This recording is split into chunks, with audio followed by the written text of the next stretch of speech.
outdoor na? Yeah. Perfect. O, sige na. Gift ko ga. Oh, amo na kami na sa among gift. Ay, ganahan ko na ma. Ilang araw bago mag 21st birthday si Kitty Duterte, tinanong ng mga taga-suporta sina Hanilet at Kitty kung pwede magkaroon sila ng konting salo-salo. Okay. So that we play. Dili kay point kabalo biya ka mama mga kababayan nato. Magkikibi lang ma'am.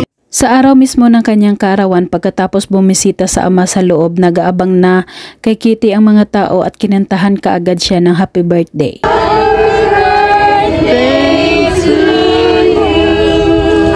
Uy, asa na yung cake? Oo nga, dapat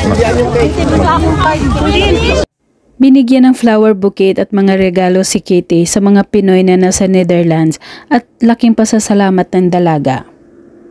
Thank you sa inyo lahat, to everyone celebrating my birthday with me today. Thank you. Thank you. At nagbiro pa ito na sinabi umano ng kanyang mami Hanilet na pwede na siyang mag-asawa at tawanan na lang ang lahat nang marinig nila ito. And ayun nga, like my mom said, pwede nang mag-asawa. Pagod na siya sa akin. Lumapit kaagad si Kitty Duterte kung saan inilagay ang mga pagkain na inihanda ng mga kababayan natin para sa kanyang birthday.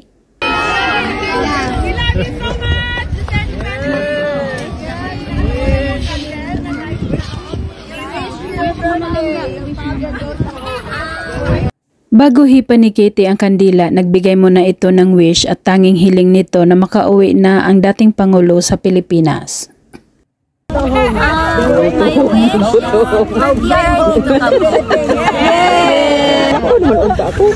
Thank you, ha?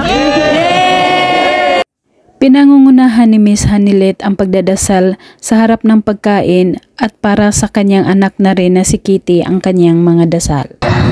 Fill her, Lord, with the Holy Spirit of God. I pray that you will guide her, Lord Jesus. And Lord, as all our prayers. Ikinatuwa ng marami nating mga kababayan ang simpleng pakipaghalubilo ng dalaga at sarap na sarap itong kumain habang nakaupo sa maliit na upuan at nakakamay pa. Happy birthday, Day. Pagdating naman sa isang bahay na tinutuloyan nila, may inihanda din para sa kanya at maraming naghihintay din sa kanya doon.